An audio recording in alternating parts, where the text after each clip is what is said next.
Sim, eu já cortei o freio. Vejo você no funeral dela amanhã. Eu congelei com a chave ainda na mão. A porta da sala estava só encostada. A luz do corredor fazia uma faixa pálida no piso. Do lado de dentro ouvi o som familiar do meu marido pigarreando aquele jeito de quem tenta parecer calmo quando está nervoso, e a voz do filho dele baixa quase satisfeito. 17 anos. Idade suficiente para saber o que está dizendo, jovem o bastante para muita gente fingir que não entende as consequências. Eu podia ter empurrado a porta, podia ter gritado, podia ter feito o que todo mundo espera que uma mulher traída faça: estourar, chorar, virar cena. Mas eu não fiz nada disso. Eu só fiquei ali por 2 segundos, respirando devagar, como se minha vida dependesse de não fazer barulho, porque naquele instante ela dependia. A chave do meu carro pesou na minha palma como se tivesse virado metal quente. Eu recuei um passo, depois outro. Abaixei a maçaneta da porta de entrada com a delicadeza de quem não quer acordar uma criança. Saí. O condomínio estava do mesmo jeito, portaria iluminada, câmera apontada para o portão, um cachorro latindo lá em cima e o barulho da avenida longe como um mar de pneus. Eu caminhei até o meu carro com a postura de sempre coluna reta, rosto neutro, como se eu só tivesse esquecido algo. O segurança me deu um boa noite, dona, sem tirar os olhos da tela. Eu respondi com a cabeça, sorriso mínimo, treino. No banco do motorista eu não liguei o carro, não por medo, por cálculo. Eu abri o WhatsApp e mandei uma mensagem para o meu marido simples. Vou sair, preciso resolver uma coisa. E parei por aí. Quando você diz: acabei de ouvir seu filho falando que cortou o freio do meu carro, você perde o controle da narrativa. Você dá a ele tempo para virar tudo contra você, para chamar de mal entendido, de imaginação, de drama. Eu não ia dar esse presente. Eu desci do carro, tranquei e fui para o canto mais discreto do estacionamento, perto de uma pilastra onde a câmera pegava bem. Liguei para um guincho. Alô, é do guincho, preciso de remoção dentro de condomínio Zona Sul. Minha voz saiu firme e fria. É urgente. O atendente perguntou placa, modelo, endereço. Eu respondi como se estivesse pedindo comida. Enquanto esperava, eu fiz o que eu sempre faço. Quando uma coisa ameaça me derrubar, eu organizei. Abri o bloco de notas e escrevi com horário. 19h42. Entrei em casa. Ouvi, cortei o freio. Funeral dela amanhã. 19h44. Saí sem ser vista. 19h46. Chamei guincho. Uma parte de mim tremia por dentro. Eu sentia isso nos dedos, mas o lado de fora era vidro. O guincho chegou 20 e poucos minutos depois. O motorista era daqueles que falam pouco, cara fechada, uniforme amassado. Ele olhou o carro, olhou para mim. Deu pane. Não vou dirigir, só isso. Eu entreguei a chave. Ele ajeitou o gancho, abaixou, levantou o carro com calma. Eu fiquei ali assistindo, sentindo o meu estômago virar. Antes de subir na cabine, ele apontou para mim um papel. A senhora vai para onde com ele? Eu encarei o papel por um segundo como se fosse uma pergunta boba. E foi ali que eu tomei a decisão que ia mudar o tom de tudo. Eu não ia levar o carro para a oficina ainda. Eu ia levar o carro para a mãe do garoto. Porque eu queria que ela escutasse da minha boca e visse com os próprios olhos o que o filho dela era capaz de fazer. Eu queria tirar da minha testa o carimbo de a madrasta exagerada. Eu dei o endereço. Rua tal, número tal, Vila Mariana. Ele ergueu uma sobrancelha, mas não comentou. Tá. Eu entrei no meu apartamento de novo só o suficiente para pegar minha bolsa. Nada mais. Eu não queria cruzar com nenhum dos dois. Não naquela primeira hora. Naquela primeira hora eu precisava estar viva, não vitoriosa. Desci pelo elevador de serviço por reflexo. No caminho, o grupo do condomínio já fervia. Gente, alguém viu o guincho agora. Foi no subsolo B, carro da moça do 1202. Ixi, deve ser briga de casal.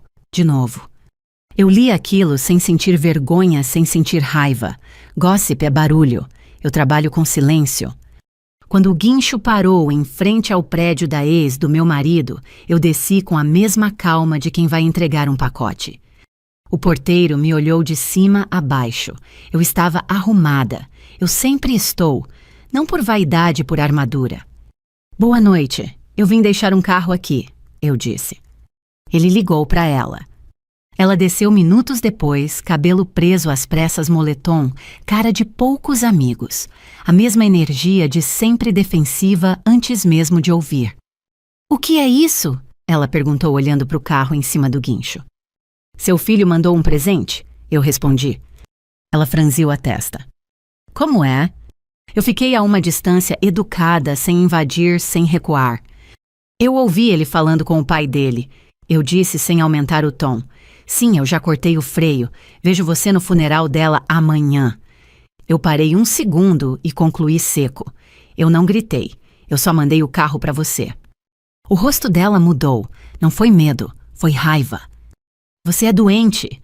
Ela soltou rápido demais. Você inventa qualquer coisa pra... Eu não invento. Cortei sem levantar a voz. Eu só entrego. Eu tirei uma chave reserva do bolso da bolsa e estendi. Um presente do seu filho. Ela não pegou na hora. Ficou olhando como se a chave fosse suja. Você quer o que com isso? Ela perguntou. Nada, eu respondi. Eu quero continuar viva. O motorista do guincho limpou a garganta impaciente. Assina aqui, dona. Ela assinou. Pegou a chave com raiva como quem pega uma acusação. Eu virei para ir embora. E antes de entrar no carro de aplicativo que eu já tinha chamado, eu disse a última frase do jeito mais simples possível.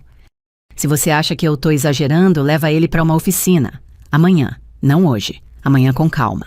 Eu respirei e finalizei. Só... não põe ninguém para dirigir isso. Ela não respondeu, mas eu vi no fundo do olhar dela uma rachadura. Não era confiança em mim. Era o susto de perceber que talvez o próprio filho tivesse virado alguém que ela não controla mais. No caminho de volta dentro do carro do aplicativo, a cidade passava em flashes, farol, ônibus lotado, moto costurando no corredor. São Paulo sempre parece com pressa de esmagar alguém distraído. Eu sentei reta, mãos juntas no colo. Meu celular vibrou. Era meu marido ligando. Eu deixei tocar 3 vezes, 4, 5. Atendi. Onde você tá? Ele perguntou, voz dura. Você enlouqueceu. Você mandou meu carro para casa da minha ex. Meu carro? Nem você tá bem, nem o que aconteceu. Só posse e vergonha. Eu mandei meu carro. Eu corrigi com calma. E eu mandei porque eu ouvi seu filho dizer que cortou o freio. Silêncio. Um silêncio curto daqueles que tentam encontrar uma saída. Você tá acusando o meu filho, ele disse como se eu tivesse xingado a mãe dele. Eu não tô acusando, eu tô repetindo o que eu ouvi. Você deve ter entendido errado. Não entendi. A respiração dele ficou mais rápida do outro lado. Você tá fazendo isso pra me punir, pra me controlar. Eu quase ri, quase. Eu tô fazendo isso pra não morrer. Ele ficou mudo de novo. Então ele disse a frase que eu já tinha ouvido outras vezes em outras versões, sempre que algo ameaçava a paz dele. A gente conversa quando você chegar. Eu olhei pela janela e vi uma mulher atravessando na faixa, segurando uma criança pela mão, puxando com força porque o sinal ia abrir. Eu respondi, não, a gente conversa quando você entender a gravidade, e desliguei. Cheguei em casa e não entrei de imediato. Fiquei no hall olhando a porta do meu apartamento como se ela fosse outra coisa agora. Eu abri o aplicativo das câmeras do condomínio. Eu tinha acesso porque eu fazia parte do conselho, a esposa organizada, aquela que resolve as coisas, aquela que sempre ajuda.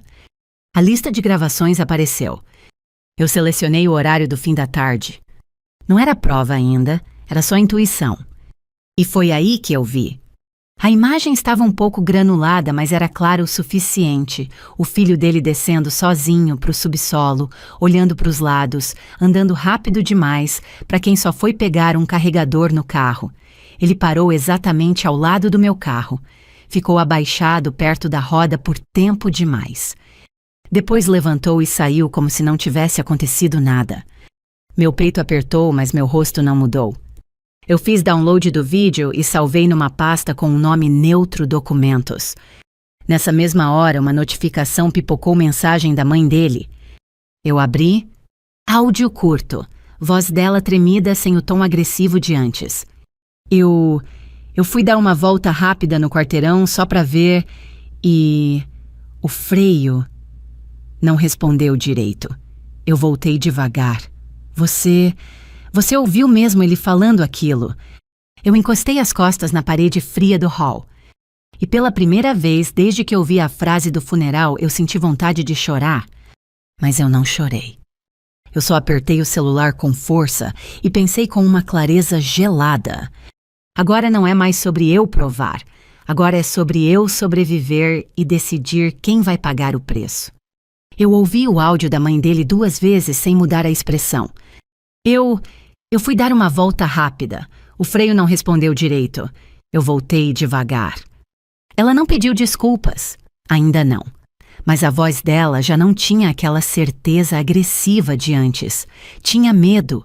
E medo no Brasil é uma língua universal. Eu digitei. Amanhã cedo. Leva numa oficina boa. Pede laudo por escrito. Não deixa ninguém mexer antes de filmar tudo. Enviei. E bloqueei o celular por 1 segundo como se isso fosse fechar a porta de um lugar perigoso.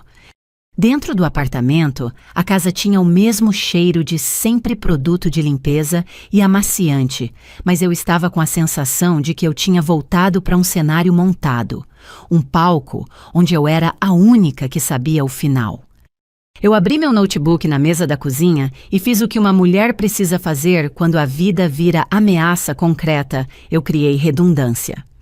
O vídeo da câmera do subsolo eu já tinha baixado. Eu subi para o Drive. Mandei para mim mesma por e-mail, salvei num pendrive que eu não deixava em casa e tirei print do horário do rosto do trajeto. Eu não estava criando prova. Eu estava impedindo que a prova morresse antes de mim. Meu marido chegou 1 hora depois. Eu ouvi a chave no miolo da fechadura, o giro duro à porta abrindo com força demais. O som dele não era de alguém preocupado, era de alguém envergonhado. Ele entrou direto na cozinha.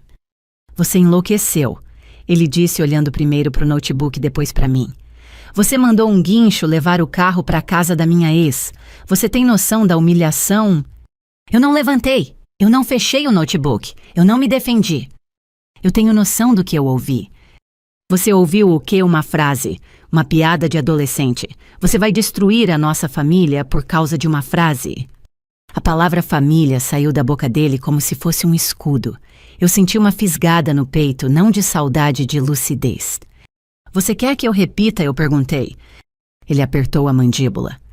Eu quero que você pare com isso. Eu inclinei a cabeça muito devagar. Você está mais preocupado com o que a sua ex vai pensar do que com o fato de alguém ter mexido no meu carro. Ninguém mexeu no seu carro. Ele insistiu como se repetição virasse verdade. Você está paranoica. Eu abri o celular e coloquei o áudio da mãe dele para tocar sem dizer nada. A voz dela encheu a cozinha, tremida, pequena. Quando terminou, eu deixei o silêncio cair. Ele piscou 2 vezes, engoliu seco, e por 1 segundo o rosto dele perdeu aquela certeza. Mas durou pouco. Ela é dramática, ele disse, tentando recuperar o controle. Ela sempre foi. Eu ri sem som. Você está ouvindo uma mulher dizendo que quase não conseguiu frear, e você chama de drama. Ele deu um passo na minha direção. Você não vai envolver polícia nisso. Tá me ouvindo? Você não vai acabar com a vida do meu filho. Foi aí que eu senti uma coisa gelada, muito clara. Ele já tinha escolhido o lado dele. E não era o meu. Eu levantei e peguei minha bolsa com calma. Eu não vou acabar com a vida de ninguém, eu disse. Eu só não vou morrer para manter sua paz. Para onde você vai? Ele perguntou a voz um pouco mais baixa, como se tivesse medo de eu realmente sair. Eu vou dormir em outro lugar hoje. Ele riu nervoso.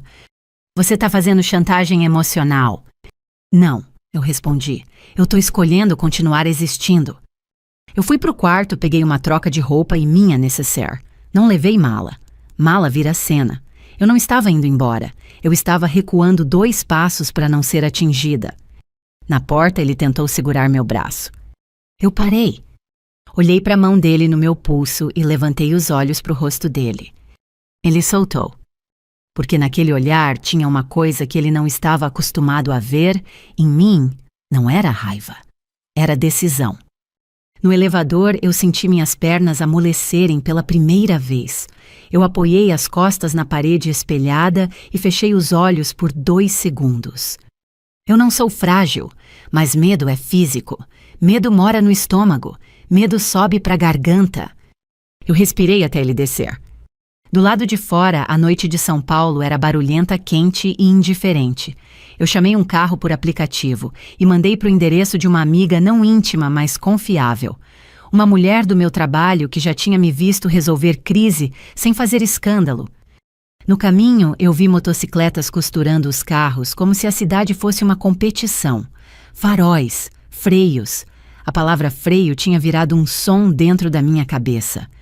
Quando cheguei, ela abriu a porta de pijama, olhos arregalados. O que aconteceu? Eu não contei tudo. Eu não precisava. Eu preciso dormir aqui hoje, só hoje. Ela me olhou por 2 segundos, entendeu pelo meu jeito e só abriu espaço. Tá. Eu deitei no sofá dela e fiquei olhando o teto. A casa tinha silêncio de outro tipo. Um silêncio que não esconde ameaça. Um silêncio que só existe. Eu tentei dormir, mas meu corpo não desligava. Às 3 e pouco da manhã, meu celular vibrou. Uma mensagem do meu marido. Você tá exagerando.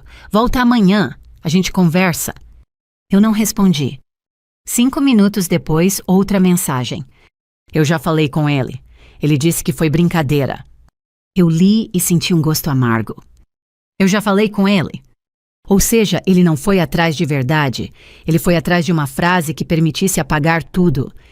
Às 6h30, o celular vibrou de novo. Agora era a mãe dele. Eu consegui um horário numa oficina, mas eu não quero ir sozinha. Eu sentei no sofá, o cabelo desarrumado, e respondi com voz baixa. Eu vou. Ela soltou o ar do outro lado como se tivesse segurado a noite inteira. Ele dormiu em casa. Eu tentei olhar para ele e eu não reconheci. A frase dela me atravessou porque era exatamente o que eu sentia, só que no meu casamento. Eu levantei, lavei o rosto, prendi o cabelo. Coloquei uma roupa neutra, elegante, sem chamar atenção. Eu não queria parecer vítima nem vilã. Eu queria parecer o que eu era, alguém que não vai sumir. No caminho para a oficina, eu passei pela Marginal, o trânsito começando a engrossar, um ônibus lotado com gente em pé, rosto cansado, como se o mundo fosse só mais uma segunda-feira. E por um segundo eu pensei se eu tivesse ligado o carro ontem. Eu podia ser uma dessas notícias pequenas que a cidade engole e esquece. A oficina era daquelas antigas com portão de ferro e cheiro de óleo. O dono parecia conhecer todo mundo do bairro. A mãe dele já estava lá com os braços cruzados e a cara dura de quem não quer mostrar que está com medo. Quando me viu, ela não sorriu, mas também não atacou. Ela só disse: eu trouxe o carro. Eu filmei antes, como você falou. Eu assenti. O mecânico pediu para esperar. Disse que precisava levantar o olhar com calma, que não era coisa para ver de longe. Volta mais tarde, ele falou. Isso aqui não é rápido. Eu já esperava. E mesmo assim meu peito apertou. Porque esperar quando você sabe que alguém tentou te matar é uma forma de tortura. Nós sentamos num boteco simples do outro lado da rua, 2 cafés na mesa, barulho de televisão e gente falando alto. Ela mexeu o café sem beber. Você sempre quis separar ele de mim, ela disse de repente, como se precisasse se agarrar a uma narrativa antiga para não cair. Eu olhei para ela sem pena. Eu sempre quis viver. Só isso. Ela apertou os lábios. Ele é meu filho. E eu sou esposa de alguém que devia me proteger, eu respondi. Só que ninguém tá protegendo ninguém aqui. Só tá todo mundo protegendo aparências. Ela ficou em silêncio um tempo longo. Depois, com a voz menor, Ele anda estranho há meses, ela confessou, mais agressivo, mais fechado. Eu achei que era a adolescência. Ela me olhou pela primeira vez como gente. O pai dele, já viu? Eu senti a raiva subir como febre, mas eu engoli, porque raiva aberta me faria perder a precisão. Ele viu sinais, eu disse, e escolheu não ver. Quando voltamos para a oficina, o mecânico chamou a mãe dele para perto. Falou baixo, mostrou alguma coisa que eu não vi direito, mas eu vi a mão dela tremendo no balcão. Ela virou para mim pálida. Ele mexeu mesmo, ela sussurrou. Isso não é normal. Eu não comemorei. Não senti alívio, eu senti um vazio que parece gelo. Por que confirmação não traz paz quando o que confirma é uma tentativa? O mecânico disse que podia fazer um laudo simples, mas que precisava de tempo, papelada, assinatura, carimbo. Amanhã eu te entrego, ele falou. A mãe dele pegou o laudo provisório como se fosse uma sentença, olhou para o celular, hesitou e então me perguntou quase sem voz: "O que você vai fazer agora?" Eu olhei para o asfalto, para o fluxo de carros, para o barulho da cidade. "Eu vou registrar a ocorrência", eu disse, "do jeito certo." Ela engoliu seco. "Ele é menor." 17 não é bebê, eu respondi frio, "e eu não vou ser enterrada para ele continuar só sendo menino." Ela fechou os olhos por um segundo. Quando abriu, tinha água ali contida. Eu vou com você." Foi a primeira vez que ela ficou do meu lado. Não por amor, por susto. Mas susto também move gente. Nós combinamos assim que o laudo ficasse pronto, eu faria o BO na Polícia Civil. E por ele ser menor, o caminho seguiria outro fluxo. Eu já tinha lido o suficiente para saber que não seria rápido. Seria longo, pesado e provavelmente sujo. No fim da tarde, quando eu estava saindo da oficina, meu celular vibrou com uma mensagem de número desconhecido. Sem foto, sem nome. Só uma frase curta, seca, como quem já tinha ensaiado. "Você ouviu, né? Não adianta correr." Eu parei na calçada. O som da rua ficou distante. E eu percebi uma coisa que eu não tinha considerado até então. Ele sabia. Ele sabia que eu tinha escutado. E isso mudava tudo. A mensagem ficou na minha tela como uma lâmina. "Você ouviu, né? Não adianta correr." Eu não respondi. No Brasil, quando você responde, você dá corda. Eu fiz print, salvei, mandei para mim mesma por e-mail e encaminhei para a mãe dele com uma frase só. "Ele sabe." Ela digitou e apagou, digitou e apagou. No fim mandou: "Meu Deus." Eu guardei o celular no bolso e continuei andando como se nada tivesse acontecido. A rua estava cheia, gente saindo do mercado moto, passando colada, buzina, impaciente. O mundo não para quem quase morreu ontem. Eu entrei num táxi porque eu não queria ficar com o aplicativo registrando meu trajeto. Mania, talvez. Mas depois do não adianta correr, eu preferi ser discreta. Cheguei no prédio dela no fim da tarde. Ela me esperava no hall. Olhos inchados, mas o que mais chamava a atenção era o jeito menos ataque, mais cansaço. "Ele não foi para a escola hoje", ela disse sem rodeio. "Ele faltou?" "Ele saiu cedo, disse que ia resolver uma coisa." Ela apertou a bolsa contra o peito. Eu perguntei o quê. Ele riu. Eu senti o estômago apertar, 17 anos e rindo. "A oficina vai te dar o laudo amanhã, certo?" eu confirmei. "Sim." Ela respirou fundo. "E eu vou com você fazer esse boletim. Mas e se a polícia não fizer nada?" Eu olhei para a porta de vidro, para o reflexo das duas ali, ela a ex, eu a esposa. Duas mulheres presas no mesmo homem e agora no mesmo garoto. "Eles vão registrar", eu disse. "Pode demorar para andar, mas o registro existe e ele sabe disso, por isso mandou a mensagem." Ela engoliu seco. "Foi ele..." "Quem mais seria eu?" respondi frio. "Ele quer que eu me sinta perseguida e ele quer que eu cale." Eu subi com ela até o apartamento não porque eu me sentisse segura, mas porque eu precisava alinhar o próximo passo. Na mesa da cozinha dela, eu abri meu notebook e organizei tudo em pastas. Um vídeo do condomínio Subsolo. 2 prints do WhatsApp. Mensagem ameaçadora. 3 conversa com o guincho. Protocolo CILES, placa do caminhão. 4 identificação do carro. CRLV seguro. 5 laudo da oficina pendente.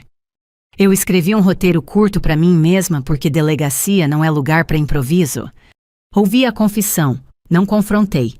Removi o veículo. Oficina constatou indícios de adulteração no sistema de freio. Tenho imagem do menor no estacionamento.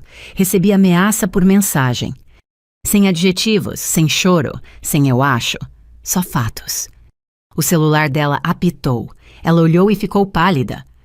Ele tá me ligando. Não atende, eu disse. Ela hesitou. É meu filho. E eu sou a mulher que ele tentou matar. Eu respondi sem aumentar o tom. Se você atender agora, ele vai te manipular. Ele vai te arrancar informação. Ele vai saber nosso próximo passo. Ela fechou os olhos por um segundo como se estivesse se traindo. Depois apertou recusar. O telefone tocou de novo e de novo. Na quarta tentativa, parou. Ela respirou tremendo. Eu não tô reconhecendo meu próprio filho. Eu não fiz carinho nela. Eu não estava ali para consolar. Eu estava ali para manter uma linha reta. Amanhã cedo a gente pega o laudo e depois polícia civil, eu disse, sem aviso pro pai dele, sem reunião, sem conversa. Ela olhou para mim como se aquela frieza fosse desumana, mas era exatamente isso que estava nos mantendo de pé. Eu saí do prédio dela já de noite. Antes de entrar no carro, eu chequei a rua. Costume. E foi aí que eu vi um detalhe que me fez parar. Do outro lado, perto de uma banca fechada, tinha uma figura encostada. Boné baixo, mochila, corpo magro. Eu não via o rosto inteiro, mas eu reconheci a postura. Eu reconheci o jeito. 17 anos, e a coragem cruel de quem acha que ninguém encosta nele. Eu não atravessei, eu não confrontei, eu só levantei o celular discretamente como quem checa a mensagem e filmei 3 segundos. A figura se mexeu como se tivesse percebido. Eu entrei no carro e pedi para o motorista arrancar. Tá tudo bem, senhora? Ele perguntou pelo retrovisor. Só segue, eu respondi. No caminho, eu liguei para minha amiga do trabalho e pedi uma coisa simples. Amanhã eu vou precisar que você me acompanhe num lugar. Não é favor. Eu pago teu almoço depois. Ela não fez pergunta, só disse tá. Eu cheguei no meu apartamento perto das 10. Meu marido estava lá. Sentado no sofá, camisa do trabalho, cara fechada, televisão ligada sem volume, a pose clássica de quem espera para controlar a conversa. Você passou o dia com ela, ele disse sem me cumprimentar. Eu deixei minha bolsa na mesa sem pressa. Passei. Você tá armando alguma coisa. Eu tirei o celular do bolso e coloquei a mensagem ameaçadora na tela. Virei para ele. Isso chegou hoje. Ele leu. O rosto mudou por um instante, só um. Depois voltou a vestir a máscara. Isso pode ser de qualquer número. Pode, eu concordei. Assim como cortei o freio, podia ser piada. Tudo pode ser qualquer coisa quando você quer fingir. Ele levantou. Você vai destruir o futuro dele. O futuro dele não é mais importante que o meu presente, eu respondi. Ele respirou fundo, tentando se manter racional. Você está transformando um problema de família em polícia? Não, eu corrigi. Alguém transformou meu carro numa arma. Eu só estou registrando. Ele deu um passo e abaixou a voz como se isso deixasse tudo mais íntimo. Eu falei com ele. Ele jurou que não fez nada. E você acreditou? Ele é meu filho. Eu encarei. E eu sou sua esposa. Ele piscou desconfortável. Você está querendo me colocar contra ele. Eu não preciso, eu disse. Você já se colocou contra mim quando preferiu chamar isso de exagero. Ele passou a mão no rosto nervoso e soltou. Você não vai na delegacia. Eu sorri de canto, mas sem humor. Eu já decidi. Ele tentou uma última cartada. Se você fizer isso, acabou. Eu ouvi aquela ameaça como um presente embrulhado. Então acabou, eu disse. O silêncio que veio depois foi pesado. A televisão continuou sem som. O prédio continuou com seu barulho abafado de vida alheia. E eu vi nos olhos dele uma coisa que eu não tinha visto antes. Não era amor, não era preocupação. Era cálculo. Você não sabe com quem está mexendo, ele murmurou quase como se repetisse a frase do garoto. Eu não tremi por fora. Eu sei exatamente, eu respondi. Um homem que chama tentativa de morte de drama e um menino que acha que o WhatsApp apaga crime. Eu fui pro quarto e tranquei a porta. Simples assim. Eu não ia dormir ao lado de uma pessoa que naquele dia soava mais parecida com o filho do que com o marido. Na cama, a adrenalina baixou um pouco e a verdade veio como onda. Eu tive medo. Um medo feio animal. Eu engoli seco. Meus olhos arderam, mas eu não chorei. Chorar eu deixaria para quando estivesse segura. Eu abri o aplicativo do condomínio de novo e procurei as gravações do dia anterior, perto do horário em que meu marido saiu para comprar pão. E encontrei um detalhe novo. No vídeo era ele, meu marido, descendo no subsolo, parando perto do meu carro. Não por muito tempo o suficiente para abrir a porta do motorista, mexer em algo dentro e fechar. Meu coração deu um salto curto. Eu voltei o vídeo, pausei, dei zoom. Ele não estava perto da roda. Ele estava dentro do carro, no meu porta-luvas. Eu senti um frio correr pela nuca. Meu marido não era só alguém que não viu os sinais. Ele tinha estado no meu carro depois do filho.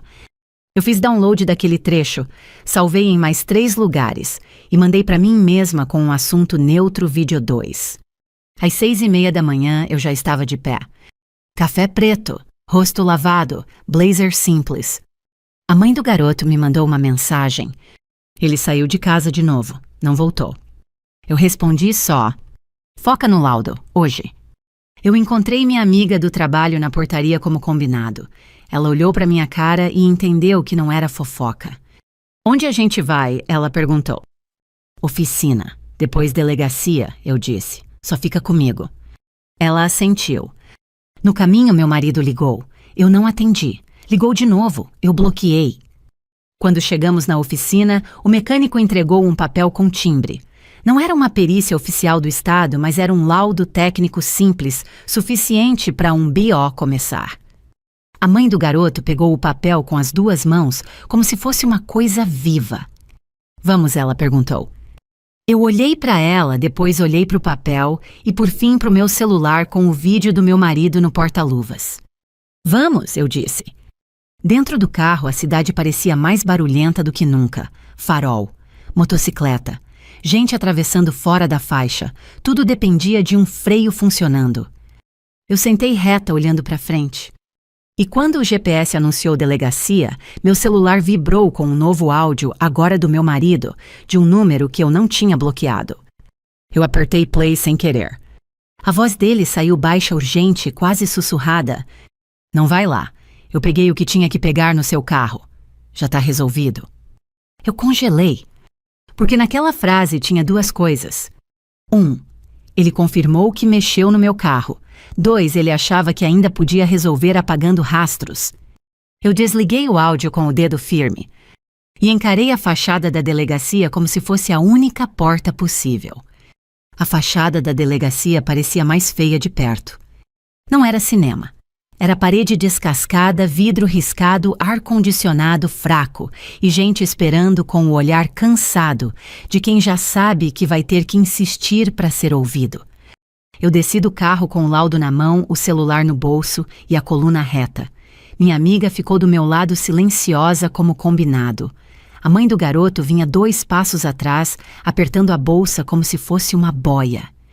Tem certeza, ela sussurrou pela última vez. Eu olhei para ela só o suficiente para encerrar a dúvida.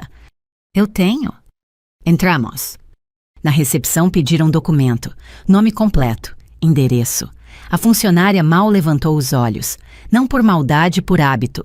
Delegacia engole drama todo dia. Quando chamaram a gente, eu sentei diante do escrivão com uma calma que não combinava com o que eu estava contando.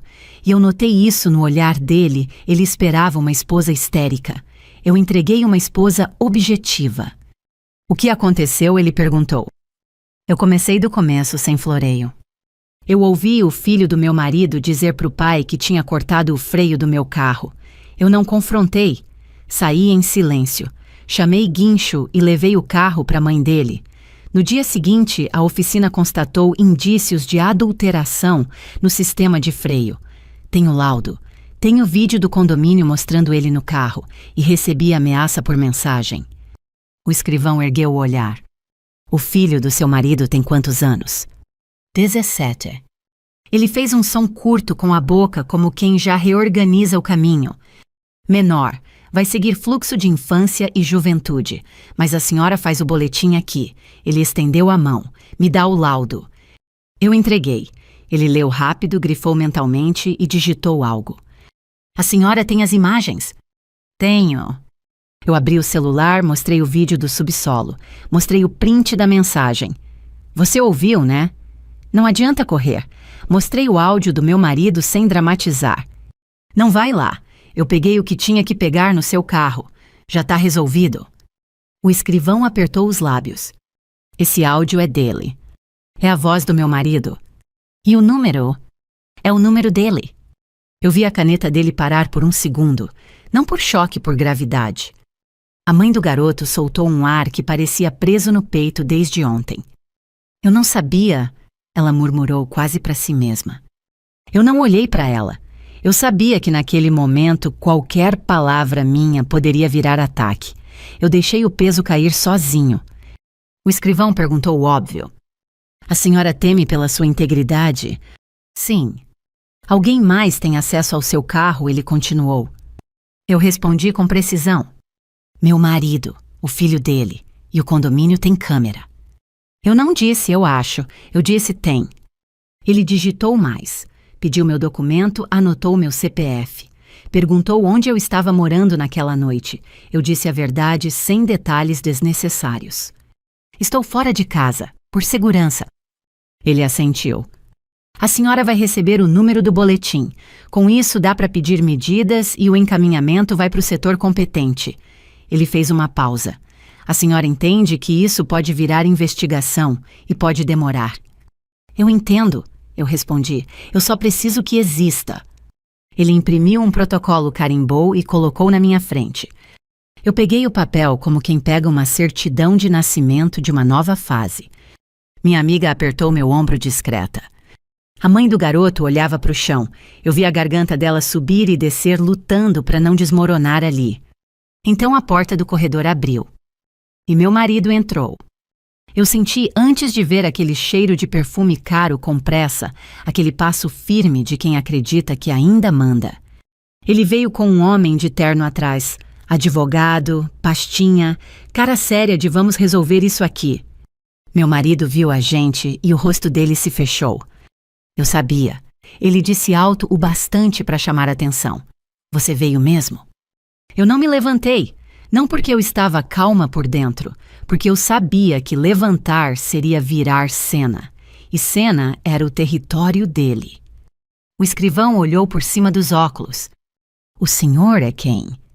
Eu sou o marido dela, ele respondeu. Isso aqui é um absurdo. A senhora está acusando meu filho de uma coisa grave, sem prova. Eu coloquei a prova na mesa com 2 dedos, o laudo, o print, o vídeo, sem empurrar, só mostrando. Tem prova, sim, eu disse. O advogado dele pigarreou. Nós queremos registrar que ela está em conflito familiar e que isso pode ser uma retaliação. Eu virei o celular e toquei o áudio do meu marido bem baixo só para o escrivão ouvir. A frase saiu como faca. Eu peguei o que tinha que pegar no seu carro. Já está resolvido. O advogado parou. Meu marido travou o maxilar. Você tá me gravando? Eu tô sobrevivendo, eu respondi sem mudar o tom. O escrivão fez um gesto com a mão. Senhor, aqui não é lugar de discussão. Se tiver algo a declarar, faça o seu registro separado. Agora, se a ocorrência já está sendo formalizada. Meu marido deu um passo à frente irritado. Isso vai acabar com a vida do meu filho. Eu olhei para ele finalmente com a frieza completa. Quem tentou acabar com a minha? Por um segundo eu vi algo nele, não era culpa, era medo de perder o controle. Ele baixou a voz como se isso fosse me dobrar. Você não sabe o que você está fazendo. Eu quase respondi, eu sei, mas engoli, não valia. O escrivão chamou um policial para orientar o fluxo. Disseram para o meu marido aguardar do lado de fora. Ele saiu, mas antes de virar o corredor, me lançou um olhar duro como promessa. A mãe do garoto levantou tremendo. Onde ele tá? Ela perguntou para o meu marido, mas ele já tinha sido levado para o lado de fora. Eu vi o desespero dela crescer e pela primeira vez eu entendi a parte dela que eu sempre odiei quando é o seu filho, o coração tenta mentir para proteger. Ele saiu de casa ontem, ela repetiu quase sem voz. Não voltou. O escrivão anotou. A senhora sabe onde ele pode estar? Ela balançou a cabeça. O pai dele, ele sabe? Ela disse olhando para mim como se estivesse admitindo uma derrota. Ele sempre soube. Eu senti um nó na garganta. Não por pena dela. Por constatação, eu estava casada com o tipo de homem que sabe e esconde. Quando terminou, o escrivão entregou o protocolo e explicou o básico do próximo passo, sem prometer milagre.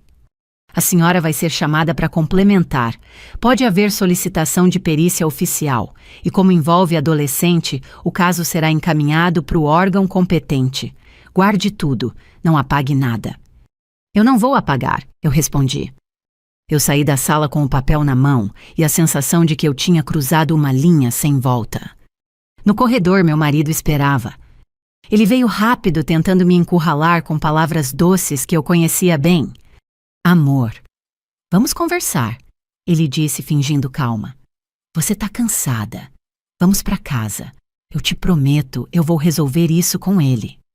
Eu parei, olhei para ele com um nojo limpo sem escândalo. Você resolver significa apagar rastro. Eu ouvi você dizendo isso. Ele piscou. Eu só quis te proteger. Você quis proteger ele, eu corrigi. Você quis proteger o seu nome. A mãe do garoto atrás de mim soltou um som sufocado. Você sabia, ela perguntou para ele com a voz quebrando. Você sabia que ele estava assim... Meu marido ficou rígido por um instante. E então fez o que homens como ele fazem, virou a culpa para o lugar mais fácil. Olha o que vocês estão fazendo. 2 mulheres histéricas se juntando contra um menino. Eu senti minha pele esfriar. Minha amiga do trabalho deu um passo à frente pela primeira vez e falou baixo firme. Não chama isso de histeria, isso é crime. Meu marido olhou para ela como se ela fosse invisível, depois voltou para mim. Você não vai conseguir sustentar isso, ele disse, e quando você voltar para casa, você vai perceber. Eu não respondi. Eu só caminhei. Do lado de fora, o sol do meio-dia batia forte no asfalto. Eu inspirei ar quente e senti meu estômago revirar, mas mantive o rosto. No carro, minha amiga me perguntou baixinho, você vai voltar para casa hoje? Eu abri o aplicativo do banco por instinto. E vi uma notificação que me fez parar de respirar por um segundo. Transferência realizada, conta conjunta valor alto, destinatário desconhecido. Eu encarei a tela sem piscar. Ele tinha feito enquanto eu estava dentro da delegacia. Como se dissesse, você abriu a porta da lei, eu abro a porta do dinheiro. Eu fechei o aplicativo devagar. E pensei com uma calma que parecia gelo. Agora não era só sobre freio, era sobre guerra. Meu celular vibrou de novo. Mensagem da mãe do garoto. Ele voltou. Tá no quarto, trancado, e disse que vai contar uma coisa pro pai. Eu olhei para a estrada à frente. E soube que a próxima frase podia destruir tudo de vez. Eu li a mensagem da mãe dele 2 vezes sem piscar. Ele voltou. Tá no quarto, trancado, e disse que vai contar uma coisa pro pai. Aquilo não era ameaça, era anúncio. Eu não respondi com pânico, respondi com logística. Não abre a porta sozinha. Eu tô indo com uma pessoa. Se ele sair, você me avisa. Minha amiga do trabalho dirigiu até lá comigo em silêncio. Ela não fazia perguntas, só estava presente. Às vezes é isso que impede uma mulher de cair. No caminho, meu celular vibrou mais uma vez. Era meu marido. Eu não atendi. Eu abri o aplicativo do banco de novo e confirmei a transferência tinha saído mesmo da conta conjunta. Valor alto, destino que eu não reconhecia. Ele não estava assustado, ele estava se preparando. Quando cheguei ao prédio da mãe do garoto, o porteiro já me olhou como se eu fosse novela. Eu passei por ele sem abaixar a cabeça. Ela abriu a porta com o rosto tenso, os olhos vermelhos. Ele tá lá dentro, ela disse baixo, trancado. Você falou com ele? Eu tentei. Ele gritou comigo. Disse que eu ia ficar do lado da madrasta. A voz dela tremeu na palavra madrasta, como se aquilo fosse um pecado. Eu respirei fundo uma vez. Chama ele, do lado de fora, sem gritar. Só chama. Ela bateu na porta do quarto devagar. Filho, abre, por favor. Silêncio. Depois a maçaneta girou só um pouco e a porta abriu uma fresta. Ele apareceu com o boné baixo, o olhar aceso de raiva jovem. Mas tinha uma coisa diferente ali também, cansaço. Medo. Um medo que ele não sabia nomear. Ele me viu e sorriu de canto. Veio me denunciar, ele provocou. Eu não respondi à provocação. Eu mostrei o papel do boletim de ocorrência sem chegar perto. Eu registrei, eu disse, porque eu não vou morrer para você brincar de Deus. O sorriso dele ficou menor. Você tá exagerando. Todo mundo exagera com você, né? Ele olhou para a mãe. Você trouxe ela aqui para quê? Para me julgar. A mãe dele abriu a boca e fechou. Ela estava perdida entre a vergonha e o instinto.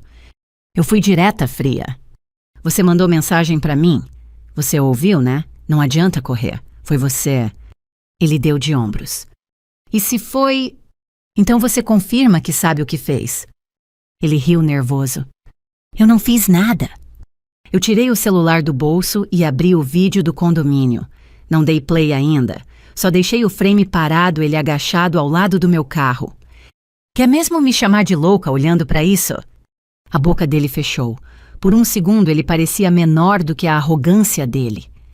A mãe dele levou a mão à boca como se fosse vomitar. Ela não tinha visto aquela imagem ainda. Meu Deus, ela sussurrou. Ele girou o rosto irritado com ela. Para de drama. Eu dei um passo só e parei longe o suficiente para não ser ameaça física e perto o suficiente para ser presença. Você disse que ia contar uma coisa para o seu pai? Eu falei, conta para nós, agora. Ele me encarou e aí veio o primeiro estalo real, ele percebeu que eu não estava ali para implorar. Ele também percebeu outra coisa, o pai dele não estava ali, e isso o incomodou. Cadê ele? Ele rosnou. Na vida dele, eu respondi simples.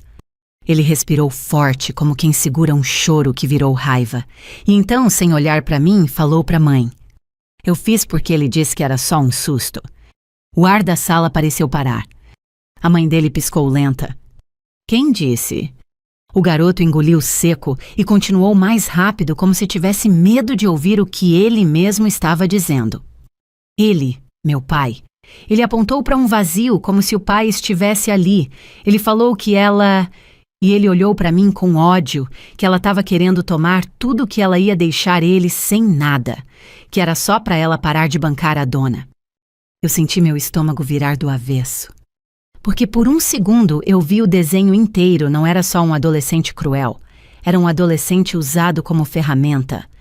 Ele falou que se ela ficasse com medo, ela ia embora. Ele disparou, que era só assustar, só assustar. A mãe dele começou a chorar sem som, um choro que parecia vergonha. Eu não chorei, eu senti a lágrima chegando queimando e engoli como eu tinha engolido tudo nesses anos. E você achou normal assustar mexendo no freio? Eu perguntei.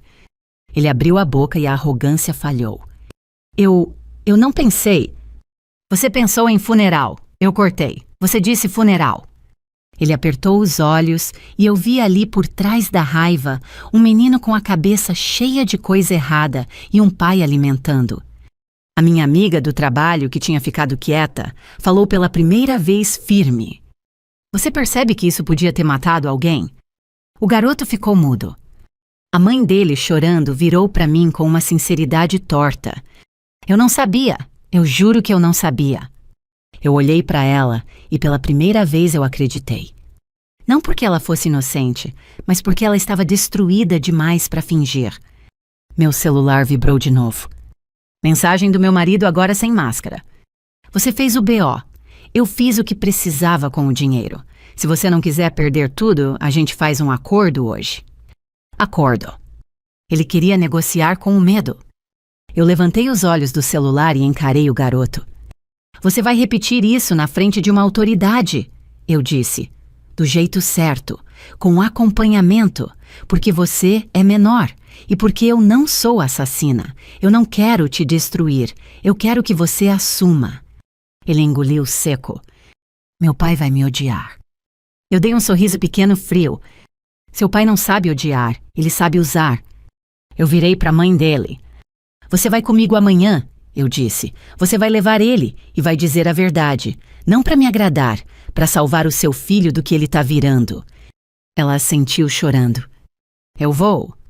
O garoto sussurrou quase sem força. Eu não queria matar ninguém. Eu não abracei, eu não passei a mão na cabeça. Eu só falei sem crueldade, sem doçura. Então começa agora, sem mentira. Eu saí do prédio com a mesma postura com que entrei, mas por dentro eu estava em combustão. No carro eu respirei fundo e liguei para uma advogada que eu conhecia do conselho do condomínio. Uma mulher prática, voz firme. Eu preciso de medidas urgentes. Hoje, eu disse. Meu marido tirou dinheiro da conta conjunta durante o registro de ocorrência e eu tenho áudio e vídeo. Ela não perguntou por quê, ela perguntou quanto e quando. Eu falei o necessário. Eu te mando tudo, ela disse, e você não volta para esse apartamento hoje. Eu não volto. Naquela noite eu dormi num lugar que não era meu e foi estranho sentir o corpo relaxar pela primeira vez em dias. Como se o medo tivesse finalmente entendido que ali ele podia descansar por algumas horas. No dia seguinte cedo, a mãe do garoto me mandou uma mensagem curta. Ele vai? Eu respondi, eu também. O caminho seguinte não foi rápido, não foi bonito, não foi vingança de novela. Teve conversa com o conselho tutelar? Teve. Teve orientação, encaminhamento, reunião, papel espera, olhares, aquele peso de processo que não vira manchete. Teve o garoto encarando a própria frase e quebrando por dentro do jeito que só acontece quando a fantasia de poder cai. E teve meu marido do outro lado tentando me intimidar com dinheiro. Só que dinheiro é uma arma fraca quando a mulher do outro lado decide parar de ter medo. A conta que ele achou que ia usar para me calar virou trilha. O áudio que ele achou que era controle virou confirmação. E o vídeo do porta-luvas virou a peça que ele não conseguiu explicar sem se enroscar. Ele não foi preso. Eu não quis sangue. Eu quis consequência. O que eu consegui foi mais frio e mais justo. Eu me separei do jeito correto, sem gritaria, sem volta. Eu tirei meu nome de onde podia me afundar.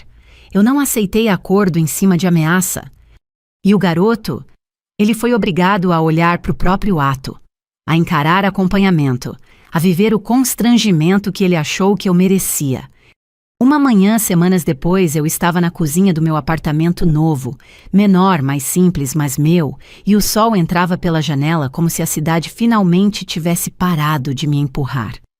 Meu celular vibrou. Mensagem da mãe dele. Ele começou o acompanhamento. Não vou mais proteger o errado. Eu fiquei olhando para a tela por 2 segundos. Depois respondi só. Ok. Porque eu aprendi uma coisa: quando você sobrevive, você não precisa discursar. Você só precisa continuar.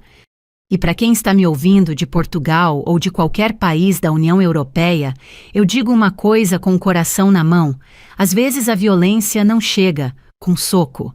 Chega com silêncio, com manipulação, com uma peça mexida no momento certo. Se essa história te tocou, não guarda isso sozinho. Compartilha com alguém. Se inscreve no canal para acompanhar mais histórias reais, duras e necessárias. E me conta nos comentários de que cidade da Europa você está ouvindo.